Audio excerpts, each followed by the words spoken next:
Қыран қағидасы. Баяғыда таудың қиясын мекендеген бір ерекше қасиетті қыран өмір сүріпті. Өзгелерге өрлігімен өнеге болған әлгі бүркіт 3 балапан басып шығарыпты. Балапандардың қанаттары қатайып, ұясынан ұшып шығуына аз уақыт қалғанда бүркіт 3 балапанын уысына қысып, теңіз төсіне алып шығыпты. Ұшып келе жатқан ол, өзіндік өмірге қанат қаққалы тұрған балапандарын соңғы рет сынақ алып былай деп сұрапты.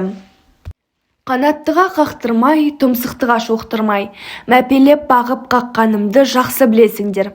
Ертең өскен соң, осының өтеуі ретінде маған қандай жақсылық жасайсыңдар?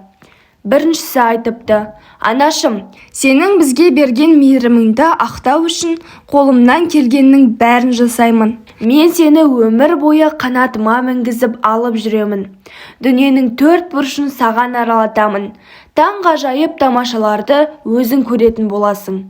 Бүркіт басын шайқап, уысындағы балапанын теңізге тастап жіберіпті. Сосын екіншісіне бұрылып: ал сен не айтасың депті. Екіншісі айтыпты: анашым, мен сені ел аралап босқа әуре қылмаймын.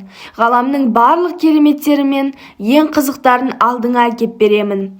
Ішкенің алдыңда, ішпегенің артыңда болады депті. Бүркіт тағы да басын шайқап, уысын жазып жібергенде екінші балапан да біріншісінің соңынан кете барыпты. Бүркіт үшінші балапанына бұрылып, жарқыншақ толы дауыспен былай депті: ал сен мені қалай жарылқамақсың?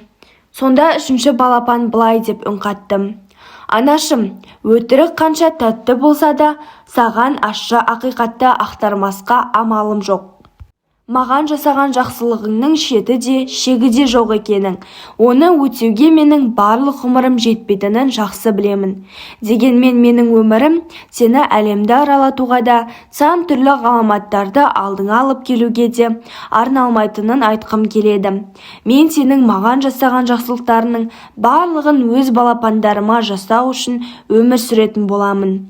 Кәрі бүркіт сонда ғана көкірегін кере терең дем алып, біздің әулет аманатын алға апарар, қыран деген атқа лайық бола алар ұрпақ туылғанына көзім енді жетті деген екен.